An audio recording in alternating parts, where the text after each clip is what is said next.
নমস্কার বন্ধুরা, তোমরা সকলে কেমন আছো? আশা করি ভালো আছো। আজকে দ্বাদশ শ্রেণীর থার্ড সেমিস্টারের এবিটিএ টেস্ট পেপারের এডুকেশন বিষয়ের এসি 257 নম্বর পেজ নিয়ে আলোচনা করব। তো তোমরা যারা চ্যানেলে নতুন হয়ে আছো চ্যানেলটিকে সাবস্ক্রাইব করে দিও, আর ভিডিওটি ভালো লাগলে লাইক শেয়ার এবং কমেন্ট। দেখো, 1 নম্বরের যে প্রশ্নটা আছে যে বিশ্ববিদ্যালয় শিক্ষা কমিশনের অপর নাম কি? তো বিশ্ববিদ্যালয় শিক্ষা কমিশনের অপর নাম হচ্ছে রাধাকৃষ্ণন কমিশন। 2 নম্বর প্রশ্ন, এনসিআরএইচই কত খ্রিস্টাব্দে গঠিত হয়? তো এনসিআরএইচই 1956 খ্রিস্টাব্দে গঠিত হয়। 3 নম্বর প্রশ্ন, মাধ্যমিক শিক্ষা কমিশনের সম্পাদক কে ছিলেন? তো মাধ্যমিক শিক্ষা কমিশনের সম্পাদক ছিলেন ডক্টর অনাথনাথ বসু। 4 নম্বর প্রশ্ন, প্রতিবেশী বিদ্যালয় প্রথার উদ্দেশ্য কী? প্রতিবেশী বিদ্যালয় প্রথার উদ্দেশ্য হচ্ছে সকলের শিক্ষার অধিকার প্রদান। 5 নম্বর প্রশ্ন, মাধ্যমিক শিক্ষা কমিশন শিক্ষার্থীদের কাজের মূল্যায়নের জন্য কত পয়েন্ট স্কেলে সুপারিশ করেছিলেন? তো মাধ্যমিক শিক্ষা কমিশন শিক্ষার্থীদের কাজের মূল্যায়নের জন্য 5 পয়েন্ট স্কেলের কথা উল্লেখ করেছিলেন। 6 নম্বর প্রশ্ন, অপারেশন ব্ল্যাকবোর্ড হলো ড্যাশ শিক্ষার উন্নয়নের একটি কর্ম প্রকল্প। তো অপারেশন ব্ল্যাকবোর্ড হলো প্রাথমিক শিক্ষার উন্নয়নের একটি প্রকল্প।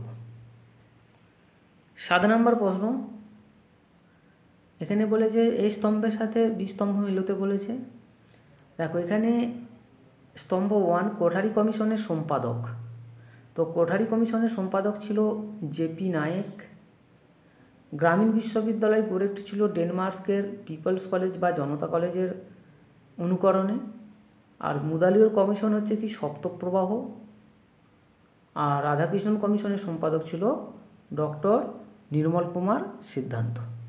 তাহলে আমাদের অপশানগুলো দাঁড়াচ্ছে যে 1-এর সি, 2-এর এ,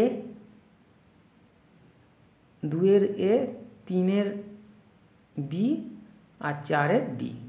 তাহলে 7 নম্বর প্রশ্নের সঠিক উত্তর হচ্ছে অপশান ডি। 8 নম্বর প্রশ্ন, জাতীয় শিক্ষানীতি 2020 অনুযায়ী বিদ্যালয় স্তরের শিক্ষার কাঠামোটি হলো। তো জাতীয় শিক্ষানীতি 2020 অনুযায়ী বিদ্যালয় স্তরের শিক্ষার কাঠামোটি হলো 5+3+3+4। 5+3+3+4 মানে অপশান বি হচ্ছে সঠিক উত্তর। 9 নম্বর প্রশ্ন, এনআরএফ এর সম্পূর্ণ নাম কি? এনআরএফ এর সম্পূর্ণ নাম হলো national research foundation. National research foundation মানে অপশান এ হচ্ছে সঠিক উত্তর। 10 নম্বর প্রশ্ন, মাতৃভাষাকে মাতৃদুগ্ধের সঙ্গে তুলনা করেছিলেন কে?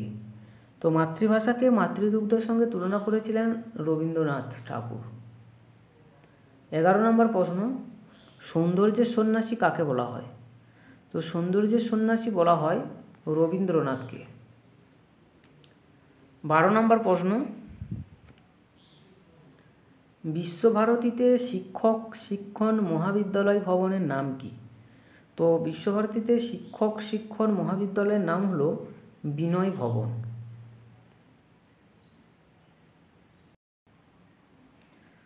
পরের প্রশ্ন, বিবেকানন্দ কোন ধরনের যোগের কথা বলেছেন? এখানে আছে কর্মযোগ, রাজযোগ, ভক্তিযোগ ও জ্ঞানযোগ। তো বিবেকানন্দ এই সব কটা যোগের কথাই বলেছেন, যে কর্মযোগ, রাজযোগ, ভক্তিযোগ এবং জ্ঞানযোগ। তাহলে এটা সঠিক উত্তর হচ্ছে অপশান ডি। 14 নম্বর প্রশ্ন, নৈতালিম কথাটির অর্থ লেখো। তো নৈতালিম কথাটির অর্থ হলো নতুন শিক্ষা। 15 নম্বর প্রশ্ন, ট্রু এডুকেশন পুস্তকটির লেখক কে ছিলেন? তো ট্রু এডুকেশন পুস্তকটির লেখক ছিলেন গান্ধীজি। অপশন বি হবে সঠিক উত্তর। 16 নম্বর প্রশ্ন, গান্ধীজি কত খ্রিস্টাব্দে গ্রিন প্যাম্পলেট পুরস্কার লাভ করেছিলেন? তো গান্ধীজি 9 জুলাই 1896 খ্রিস্টাব্দে, তো 9 জুলাই 1896 খ্রিস্টাব্দে পাম্পলেট পুরস্কারটি লাভ করেছিল। মানে এখানে অপশানের মধ্যে ভুল দেওয়া আছে, ঠিক আছে। এটা হবে 9 জুলাই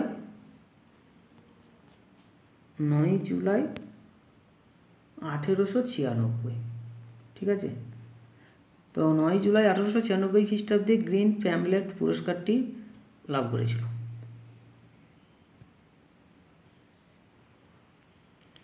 17 নম্বর প্রশ্ন,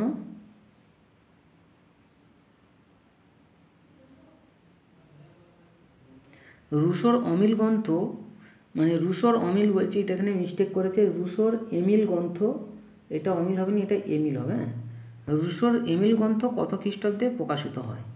তো রুশোর এমিল গ্রন্থ 1762 খ্রিস্টাব্দে প্রকাশিত হয়। 18 নম্বর প্রশ্ন, স্কুল ইজ মিনিয়েচার সোসাইটি কে বলেছেন? তো school is a miniature society বলেছেন জন ডিউ। 19 নম্বর প্রশ্ন, রুশোর এমিল গ্রন্থের কয়টি খণ্ড? রুশোর এমিল গ্রন্থের 5টি খণ্ড। 20 নম্বর প্রশ্ন, স্বাক্ষর ভারত কর্মসূচি মিশন কত খ্রিস্টাব্দে গৃহীত হয়? তো স্বাক্ষর ভারত কর্মসূচি মিশন 2009 খ্রিস্টাব্দে গৃহীত হয়। 21 নম্বর প্রশ্ন, কাদের এক্সটেরিয়র কাস্ট বলা হয়? তফসিলি জাতিদের এক্সটেরিয়র কাস্ট বলা হয়। 22 নম্বর প্রশ্ন, ইংরেজি কাস্ট কথাটি কোন শব্দ থেকে এসেছে?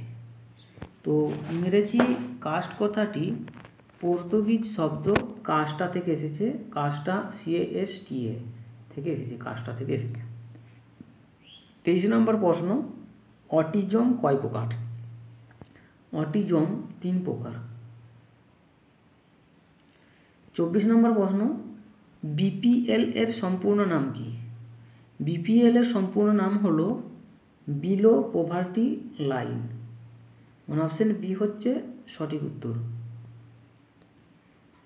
আর পরের প্রশ্ন, 25 নম্বর প্রশ্ন, এখানে বলেছে IQ এর সম্পূর্ণ নাম কি? তো IQ এর সম্পূর্ণ নাম হলো ইন্টেলিজেন্স কোশেন্স। ইন্টেলিজেন্স কোশেন্স, ঠিক আছে। QUOTIENT,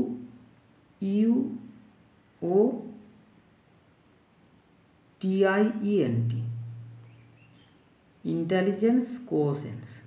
দেখো এখানে এই অপশানের মধ্যে কোথাও কিন্তু এটা দেওয়া নেই, এই কোশেন্স মানে ওয়ার্ডটা এখানে ইন্টেলিজেন্স বি অপশানের মধ্যে ইন্টেলিজেন্স কোশেন্টটা মানে এটা ভুল দেওয়া আছে, ঠিক আছে।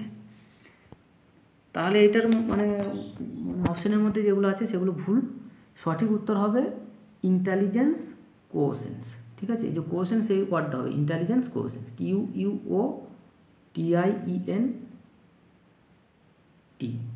কোশেন্ট, ঠিক আছে, ইন্টেলিজেন্স কোশেন্স। আর 26 নম্বর প্রশ্ন, ইংল্যান্ডে ড্যাশ খ্রিস্টাব্দে মেন্টাল ডেফিসিয়েন্সি অ্যাক্ট হয়? তো ইংল্যান্ডে হচ্ছে 1927 সালে মেন্টাল ডেফিসিয়েন্সি অ্যাক্ট হয়। তো এখানে এই অপশানের মধ্যে ভুল দেওয়া আছে, এখানে কোনো অপশানের মধ্যে এই উত্তরটা দেওয়া নেই, ঠিক আছে। তো এটা সঠিক উত্তর হবে কি বললাম, যে 1927 সালে মেন্টাল ডেফিসিয়েন্সি অ্যাক্ট হয় ইংল্যান্ডে, ঠিক আছে। তারপরে হচ্ছে 27 নম্বর প্রশ্ন, দেখো এখানে বলেছে ব্রেইল পদ্ধতি কত খ্রিস্টাব্দে চালু হয়? তো এখানেও অপশানের মধ্যে ভুল দেওয়া আছে। তো ব্রেইল পদ্ধতি চালু হয় 1829 খ্রিস্টাব্দে, 1829 খ্রিস্টাব্দে, ঠিক আছে। তাই এখানে 3টে প্রশ্ন ভুল, মানে অপশানের মধ্যে ভুল দেওয়া আছে 25, 26, 27। পরের প্রশ্ন,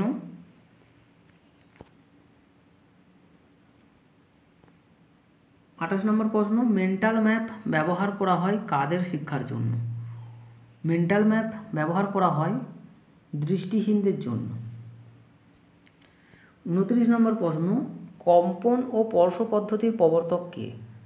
কম্পন ও স্পর্শ পদ্ধতির প্রবর্তক হলেন কেটি অ্যালকর ও সোফিয়া অ্যালকর। 30 নম্বর প্রশ্ন, ফ্লোর টাইম হলো একটি ড্যাশ পদ্ধতি। ফ্লোর টাইম হলো একটি খেলাভিত্তিক পদ্ধতি।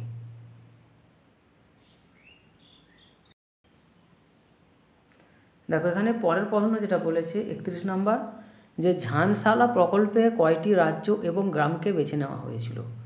ঝানসালা প্রকল্পে 9টি রাজ্য এবং 120টি গ্রামকে বেছে নেওয়া হয়েছিল। 32 নম্বর প্রশ্ন, ডেলোস কমিশনের প্রতিবেদনটি কী? তো ডেলোস কমিশনের প্রতিবেদনটি হলো option B, learning the treasure within. ঠিক আছে। 33 নম্বর প্রশ্ন, টুমরো পুস্তকটি কত খ্রিস্টাব্দে প্রকাশিত হয়? তো টুমরো পুস্তকটি 1972 খ্রিস্টাব্দে প্রকাশিত হয়।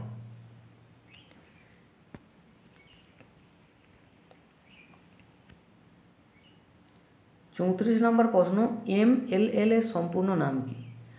MLL এর সম্পূর্ণ নাম হলো মিনিমাম লেভেল অফ লার্নিং, মানে অপশান সি হচ্ছে সঠিক উত্তর, মিনিমাম লেভেল অফ লার্নিং। 35 নম্বর প্রশ্ন, সর্বশিক্ষা অভিযানের মূল লক্ষ্য কী ছিল? তো সর্বশিক্ষা অভিযানের মূল লক্ষ্য ছিল অপশান এ, অষ্টম শ্রেণী থেকে প্রারম্ভিক শিক্ষা সমাপ্ত করা। অষ্টম শ্রেণী থেকে প্রারম্ভিক শিক্ষা সমাপ্ত করা, অষ্টম শ্রেণী পর্যন্ত আর কি, অষ্টম শ্রেণী পর্যন্ত প্রারম্ভিক শিক্ষা সম্পূর্ণ করা। 36 নম্বর প্রশ্ন, ইতিবাচক মনোবিজ্ঞানের জনক কাকে বলা হয়? তো ইতিবাচক মনোবিজ্ঞানের জনক বলা হয় মার্টিন সেলিগম্যানকে। তারপরে এখানে হচ্ছে 37 নম্বর প্রশ্ন। তো এখানে 37 নম্বর প্রশ্নটা কি বলা আছে, যে সর্বশিক্ষা অভিযানের কর্মসূচি রূপায়ণের পরিকাঠামোর কোন ডায়াগ্রাম সঠিক? দেখো সর্বশিক্ষা অভিযান কর্মসূচি রূপায়ণের জন্য মানে 3টে কর্মসূচি আছে।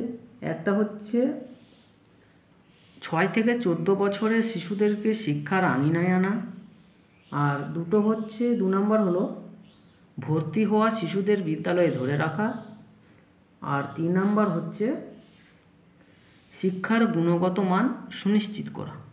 তো এটা হচ্ছে সর্বশিক্ষা অভিযান কর্মসূচির উদ্দেশ্য। তাহলে এখানে কোন ডায়াগ্রামটা আমাদের মিলছে? দেখো এখানে আমাদের যে ডায়াগ্রামটা মিলছে সেটা হচ্ছে সি, অপশান সি। ঠিক আছে।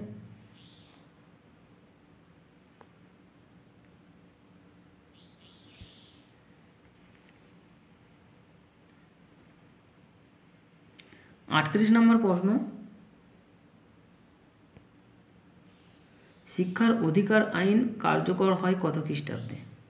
তো শিক্ষার অধিকার আইন কার্যকর হয় 2010 খ্রিস্টাব্দে। 39 নম্বর প্রশ্ন, সকলের জন্য শিক্ষার উদ্দেশ্য কোনটি? এখানে 3টে অপশান দেওয়া আছে, সার্বজনীন প্রবেশাধিকার, সমসুযোগ প্রদান আর জাতীয় সংহতি বৃদ্ধি। তো এটা সবকটাই ঠিক। তো সকলের জন্য শিক্ষার উদ্দেশ্য হচ্ছে সবকটি। 40 নম্বর প্রশ্ন এবং শেষ প্রশ্ন, EF এর সম্পূর্ণ নাম কি? EF এর সম্পূর্ণ নাম হলো এডুকেশন ফর অল, মানে অপশান এ হচ্ছে সঠিক উত্তর। তো আজকের মতো এখানেই শেষ করছি, পরের এপিসোডে আবার দেখা হবে। আর ভিডিওর মধ্যে যদি কোথাও কোনো ভুল হয়ে থাকে কমেন্ট বক্সে অবশ্যই জানিয়ে দেবে।